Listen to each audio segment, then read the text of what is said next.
Olá pessoal, bom dia, boa tarde, boa noite aí pra você que tá assistindo esse vídeo pela primeira vez. Mais uma vez aqui, agora no canal com nome, olha só que novidade, que legal. Espaço Belgrano. Foi esse o nome que eu escolhi.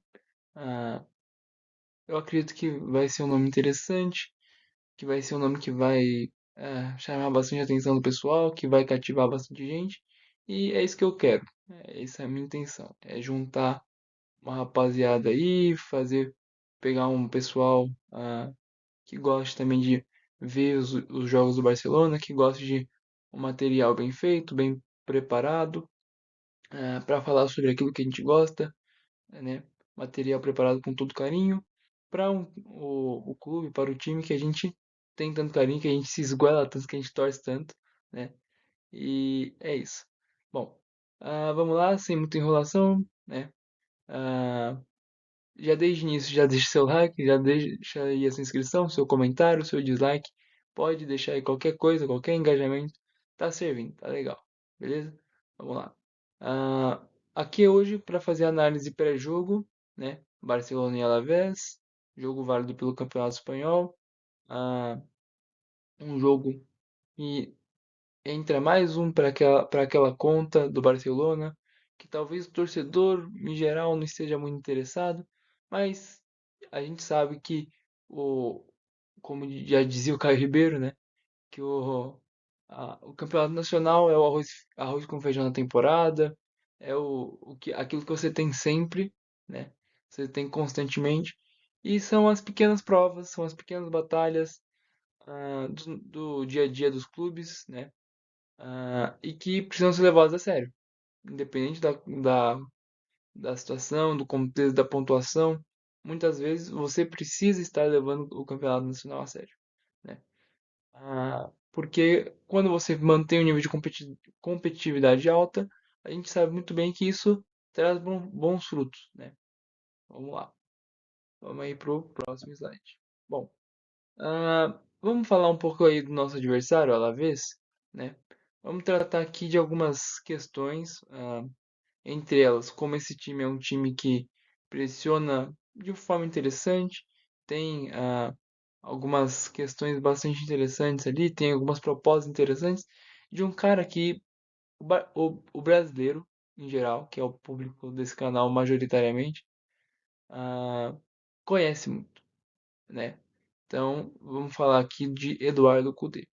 Eduardo Cudê é um treinador que já tem lá os seus 50, 50 e poucos anos, ah, que já teve experiências tanto nacionais, como grandes times aqui do Brasil, como o Atlético Mineiro, como o Internacional, alguns deles aí por mais de uma vez, né? Então é um treinador conhecido aqui da gente. Também é um cara que, diferente aí da maioria que passa aqui pelo futebol brasileiro, já tem alguma experiência internacional mesmo. É bastante interessante que as opções de carreira do Kudê, apesar de não ser brasileiro, né, ele é argentino, né? Todo mundo sabe disso, mas tem escolhas de carreira que são um tanto quanto exóticas, que fogem um pouco do padrão daquilo que é o que geralmente se vê para um técnico que tem sucesso aqui no Brasil. Então, o Kudê, né, que está aí, na verdade, numa situação de início de trabalho. Essa que é a verdade, né? Então a gente tem aí um Kudê que está em situação de início, né? Que com certeza não tem sido um início muito fácil, né? Ah, o Kudê tem as suas ideias de jogo, tá conseguindo até em alguns aspectos, consegue sim aplicar a parte das suas ideias, aquilo que ele pensa de futebol. Você consegue ver um pouco da cara do Kudê. Eu estudei muito o modelo de jogo e as ideias de jogo dele pelo canal do Futuri, é, que é um canal que faz conteúdo muito bom sobre análise tática, que tem vários jogos, várias análises interessantes sobre princípios que o Kudê coloca no jogo dele, né? Ah, e bom, apesar de ser um início de trabalho, ah, de ser um trabalho nos seus primeiros passos, o Kudê já tem conseguido colocar um pouco da sua cara nesse time, apesar dos resultados aí, como a gente consegue ver, né? serem majoritariamente de empate, só uma derrota e uma vitória, né? Isso precisa ser levado em conta. Mas, beleza, vamos falar um pouco de como esse time funciona. Bom, como nós já vimos, acabamos de ver aí, é um trabalho que está no início e é um trabalho que ainda não passou muito por nenhum grande. A verdade é essa. Jogou sim alguns jogos complicados, como por exemplo o Atlético de Bilbao, ah, jogou contra o Valência também, que é um jogo chato, é um jogo difícil, mas nunca havia jogado, nunca jogou contra um time da envergadura do Barcelona, do tamanho do Barcelona. Então, vai ser muito interessante a gente ver se mesmo contra um time como o Barcelona, o Kudê e a sua equipe vão manter aquilo que é uma coisa muito marcante no seu jogo, que é a marcação alta, que é jogar com esse esquema, né, de um 4-1-3-2, que basicamente vai formar um diamante vai no meu campo, em bloco baixo, em bloco médio baixo, você vai ter ali a formação de um 4-4-2, né? Não tem muito mistério, mas o grande ponto, o grande as do Kudê, geralmente se baseia em ter essa estrutura de 4-1-3-2, ah, aliada a um jogo muito direto e que potencializa muito ah, um tipo de jogador que eu vou tratar mais para frente, mas que é o terror do Barcelona, que dá muito trabalho pra gente, né? Mas vamos lá. É um time então que vai fazer muita. Vamos ver se vai fazer, mas tende a querer fazer muita marcação por pressão alta, querer vir buscar o time adversário. Deu, por exemplo, muitos problemas ao Girona quando jogou desse jeito. A gente sabe que por questão de proposta, talvez o Girona seja um time com bastante coragem para jogar, né? Que é semelhante ao que um time grande geralmente gosta de fazer, né?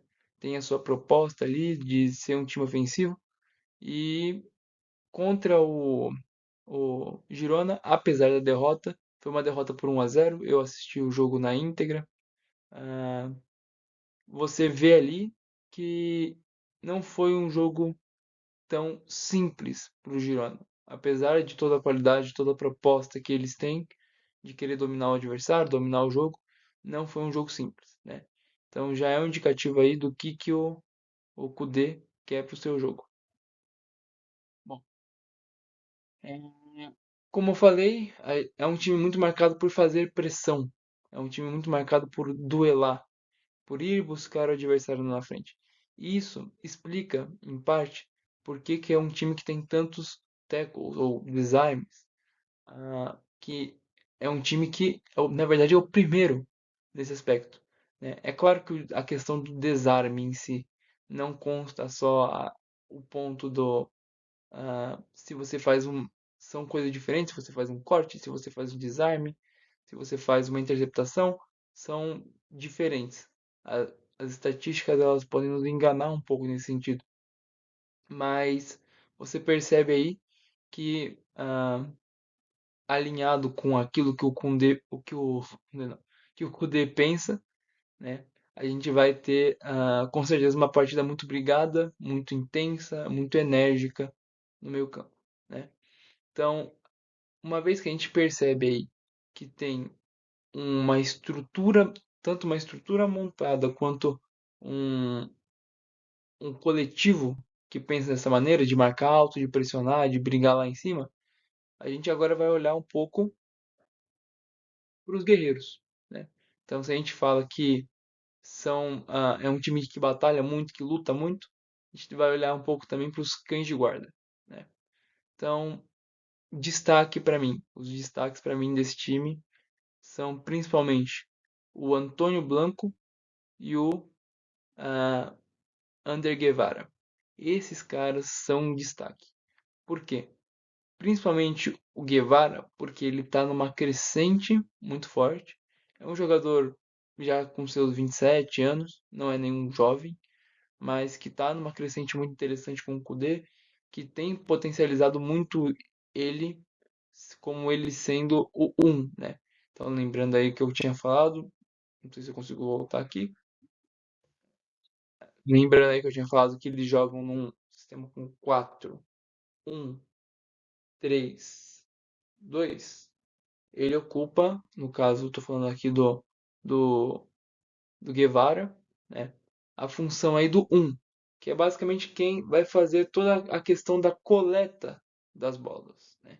Então, se ele vai pegar e vai dar ali basicamente para depois que os companheiros dele sobem para pressionar, ele vai fazer a função de receber a bola e ter que eventualmente direcionar a bola para cá, para lá, distribuir o jogo após o desarme. Então, vamos lá. E eu deixei registrado um pouco daquilo que eu imagino que vai ser a distribuição das ações do jogo ao longo da partida, né? Então a gente consegue perceber aí que nós vamos ter jogadas muito mais voltadas para o meio do campo, né?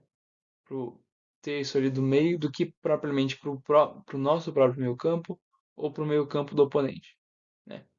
Então, basicamente isso me diz o quê? O que isso me mostra, né? Me reforça ainda mais a ideia de que é um time que briga muito, que batalha muito, né? E que pressiona bem também, né? E que tenta conexões diretas. Essa é a palavra, conexões diretas. É um time que joga muito diretamente, que vai tentar recuperar a bola, já vai tentar fazer uma ligação direta, vai tentar forçar a bola no atacante. E a gente sabe muito bem, né, que quando a gente tem esse encaixe de um centroavante corpulento, forte, que brigador lá na frente, né, para trombar com os zagueiros, é uma dificuldade que o Barcelona tem, temos que ser sinceros, né? Foi assim contra o Sorloth no jogo contra o Atlético de Madrid, foi assim no jogo contra o Pavlidis pela UEFA Champions League, né? Então é um padrão aí que se repete quando o Barcelona enfrenta jogadores como o Kike Garcia, ou como o Sorloth, ou como o Pavlidis, tem problema, dá trabalho, dá dor de cabeça, né? Temos aí dor de cabeça.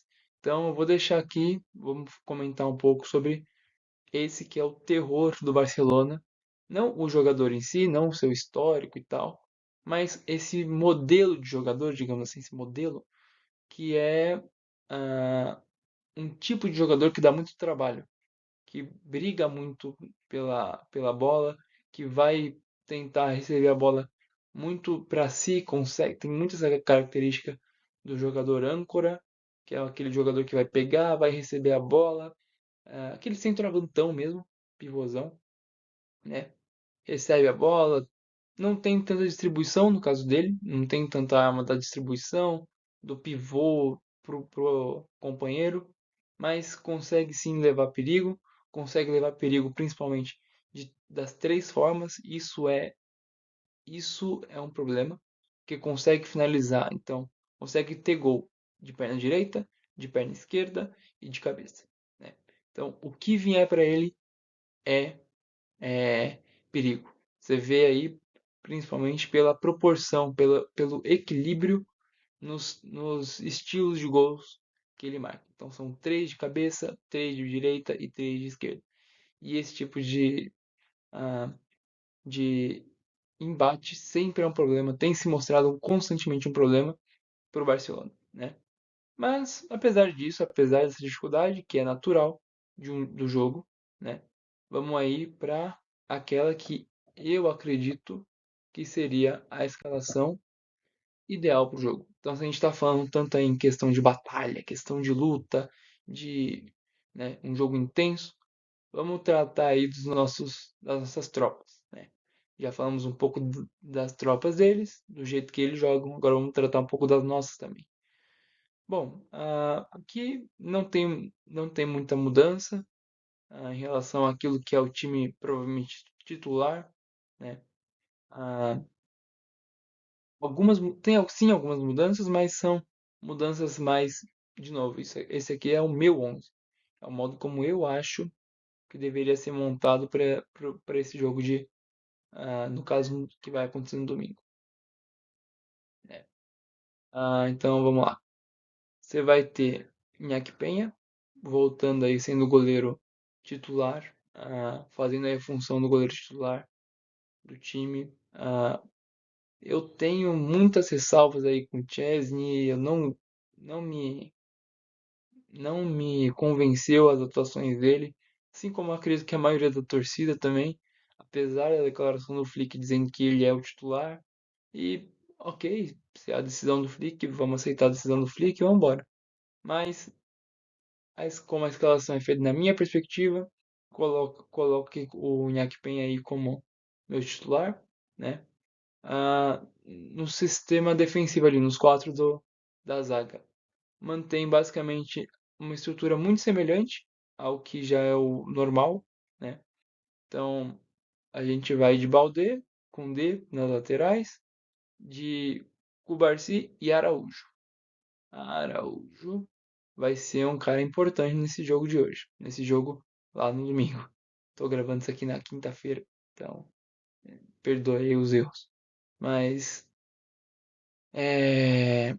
Araújo vai ser um cara muito importante para esse jogo aí, porque se a gente vai ter um centroavante, brigador, físico, que batalha muito, que vai tentar com certeza dominar bolas e parar a bola e né, controlar o jogo a partir de um jogo físico e direto, me arrisco a dizer que não há um zagueiro no mundo que tenha tanto essa característica, que tenha tanto potencial para parar um jogo físico como o Araújo tem.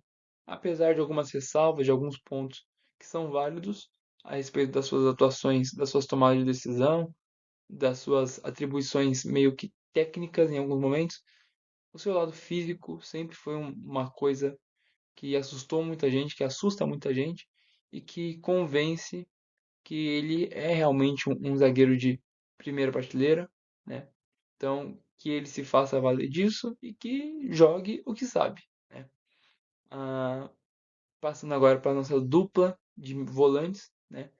Eu, apesar de ser um grande defensor do De Jong e de ver um grande valor no que o De Jong vem fazendo, acredito que dessa vez vamos de Casadó pela questão da intensidade do jogo, a intensidade que vai ser colocada ali à prova no jogo, que vai se exigir. Vamos de Casadó. O Casadó consegue, ainda é muito útil, né? Apesar dessa variância aí, que é normal também, é um jogador jovem, tem 20, 21 anos, é normal. A gente tem uma tendência muito forte a querer descartar jogadores, mesmo eles estando extremamente novos, extremamente jovens. Ah, os jogadores, eles podem até não jogar 100% dos jogos. Eles não precisam jogar 100% dos jogos, não é bom que eles joguem 100% dos jogos, fisicamente falando. Na maioria dos casos, a gente joga de 4 em 4 dias aí. Jogar, exigir do seu corpo essa intensidade física não é algo saudável, né? Então, mas no caso do Casadó, é importante aí que ele volte, que ele consiga fazer aqueles jogos de Casadó, né, que a gente está acostumado a ver ele fazer, e que ajude o nosso time naquilo que é o nosso objetivo, que é a vitória.